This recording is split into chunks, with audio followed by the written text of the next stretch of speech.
వాళ్ళ కోసం మనం ప్రార్థన చేయాలా. ఈరోజు చంద్రబాబు నాయుడు బర్త్డే కనుక ఈరోజు ఇక్కడ కాబట్టి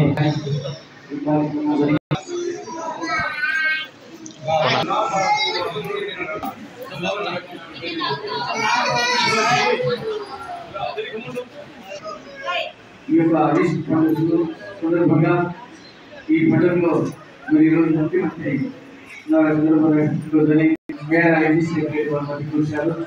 కేక్ కట్ చేసి ఈరోజు ఆయన బర్త్డే నుంచి జ్ఞాపకం చేయడానికి అందరూ కూడా ప్రార్థన చేస్తామని మరి అందరికీ కూర్చారు. మనకి ఎంతో సంతోషం. ఈ శుభ సందర్భంగా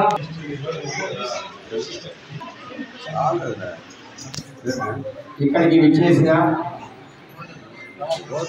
రామాపురం చర్చిలో ప్రార్థన చేసే రాష్ట్ర రమణకి, ఇక్కడికి విచ్చేసిన అక్క చెల్లెలందరికీ కూడా, అన్నదమ్ములందరికీ కూడా స్వాగతం, సుస్వాగతం. ఈస్టర్ సందర్భంగా నా క్రైస్తవ అక్క చెల్లెమ్మలకు, అన్నదమ్ములందరికీ కూడా శుభాకాంక్షలు అందజేస్తున్నా. ఈ ఈస్టర్ మీ జీవితాల్లో కొత్త వెలుగు నింపాలని, అద్భుతమైన జీవితం ముందు ముందు మీకు ఉండాలని ఆ యేసుక్రీస్తును సదా వేడుకుంటూ, ఆయన ఈరోజు ఆయన ఆయన ఆయన దేవదూత, ఆయనే పరమాత్ముడు వివిధ రూపాలే. శ్రీకృష్ణుడు కావచ్చు, శ్రీరాముడు కావచ్చు, యేసుక్రీస్తు కావచ్చు, అందరూ వాళ్ళే. ఒక దైవిక శక్తి, మానవాతీతమైన శక్తి, దైవిక శక్తి. ఆ దైవదూతలే మీరంతా. అలాంటి దైవదూత అయిన యేసుక్రీస్తు ఆయన మరణాన్ని జయించడం అనేది చాలా సర్వసాధారణమైన విషయం. వారికి మరణం లేదు. కొంత ఆయనను ఇబ్బంది పెట్టి ఆయన ప్రాశస్త్యము, ఆయన గొప్పతనాన్ని ఈ లోకానికి తెలియజెప్పాలనే ఒక కాల మహిమ జరిపి ఆయన మరణాన్ని గురి చేస్తే, నేను మరణాధితులను, నేను దైవాంశ సంబూధులను, మీ అందరి పాపములు పోగొట్టుకే ఇక్కడికి వచ్చానని చెప్పడానికి ఆయన వల్ల బతికినట్టు చూపించి ఈ జీవులకు అందరికీ కూడా ఒక గొప్ప హితబోధ చేశారు. ఆయన చెప్పిన జీవన సూత్రాలు కావచ్చు, జీవన నియమాలు కావచ్చు, ఆయన ఉద్బోధించిన అద్భుతమైన విషయాలందరూ కూడా అందరూ జ్ఞాపకం పెట్టుకుని ఆ యేసుక్రీస్తు అడుగు జాలలో అందరూ నడవాలని, ప్రతి ఒక్కరు కూడా దేవుడి కృపకు పాత్రలు కావాలని మరొకసారి అందరికీ తెలియజేస్తూ, ఈ పర్వదినాన భారత రాజకీయాల్లో ఒక సుస్థిర స్థానాన్ని సంపాదించి ఆంధ్ర రాష్ట్ర రాజకీయాలనే తన చుట్టూ తిప్పుకుంటున్న, తన చిటికిన వేల మీదనే దేశ రాజకీయాలు ఆడించి 3 ప్రధానమంత్రుల్ని, 2 రాష్ట్రపతుల్ని తన చేతుల మీదుగా చేసి ఆర్థిక సంస్కరణలను భారతదేశంలోనూ ఆంధ్ర రాష్ట్రంలోనూ ప్రవేశపెట్టి ఈరోజు సాఫ్ట్వేర్ రంగంలో ఆంధ్రప్రదేశ్ ఇంత అగ్రభాగాన ఉందంటే దానికి కారణం చంద్రబాబు నాయుడు గారు. ప్రతి ఇంట్లోనూ, ప్రతి వార్డులోనూ కొన్ని 10ల సంఖ్యలో సాఫ్ట్వేర్ ఇంజనీర్లు, అమెరికాలోనూ రకరకాల యూరోప్ దేశాల్లోనూ ఈరోజు లక్షలు గడిస్తూ అద్భుతంగా సంపాదిస్తూ ఇక్కడ వారి కుటుంబాలను ఆదుకుంటున్నారు.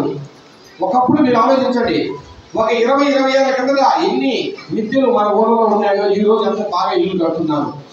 దానికి కారణం ఆర్థికంగా మనందరం బలపడమే.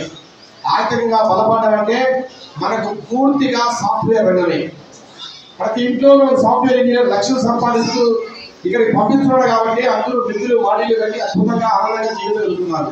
ప్రతి ఇంట్లో ఏసీ ఉంది, ప్రతి ఇంట్లో ఫ్రిడ్జ్ ఉంది, ప్రతి ఇంట్లో డాక్టర్, ఇంజనీర్ చదువుతున్నారు. అద్భుతమైన జీవనాన్ని కొనసాగించడానికి కారణం సాఫ్ట్వేర్ రంగమే. ఆ సాఫ్ట్వేర్ రంగానికి ఆద్యుడు నారా చంద్రబాబు నాయుడు గారు. ఆయన హిందువులకే కాదు, పూజారులకే కాదు, క్రైస్తవ సోదరుల పాస్టర్లకు కానీ ప్రతి ఒక్కరిని ఆదుకోవాలనే ఉద్దేశంతో ఆయన 15,000 రూపాయల జీతాన్ని ఈరోజు పాస్టర్లకు అందిస్తున్నారు.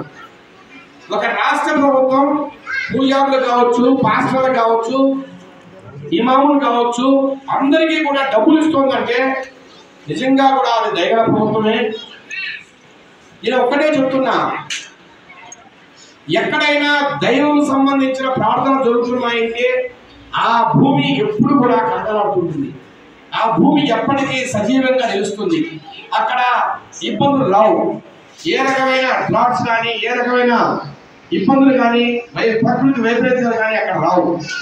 అవి రాకుండా ఉండాలంటే దైవ ప్రార్థనలు జరగాలి ఆ భూములంతా కూడా.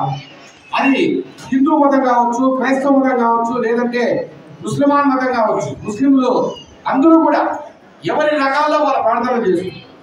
ఈ భూమిని సంరక్షిస్తున్నారు కాబట్టి ఈ భూమి వేద భూమి అయింది, ఈ భూమి యజ్ఞ భూమి అయింది. ఇక్కడ ప్రార్థనలే ముఖ్యం. ఈ ప్రార్థనలతోనే ఈ దేశం, ఈ రాష్ట్రం సుభిక్షంగా నడుస్తుంది. అన్ని దేశాలలో సమస్యలు ఉన్నాయి, కానీ భారతదేశం చాలా సుభిక్షంగా ఈరోజు ఉండాలని కారణం మన ప్రార్థనలే. ఇక్కడ చేస్తున్న హోమాలే, యజ్ఞాలే, ప్రార్థనలే. వీటన్నిటిని కూడా మనసులో పెట్టుకొని ముందు అందరూ కూడా ఒక మంచి నాయకత్వంలో ముందుకు నడవాలని, నారా చంద్రబాబు నాయుడు గారు పూర్ణాయుష్కుడై ఇంకొక 20-25 సంవత్సరాలు ఈ రాష్ట్రానికి సేవలు అందించాలని, భారతదేశ రాజకీయాల్లో సాధించాలని ఒక తెలుగుదేశం కార్యకర్తగా కోరుకుంటూ అందరినీ కూడా ఆయన అడుగుజాడలో నడవాలని మరొక్కసారి వివరిస్తూ సెలవు తీసుకుంటున్నాం. యేసుక్రీస్తు గారికి నా స్తోత్రం. హల్లెలూయా.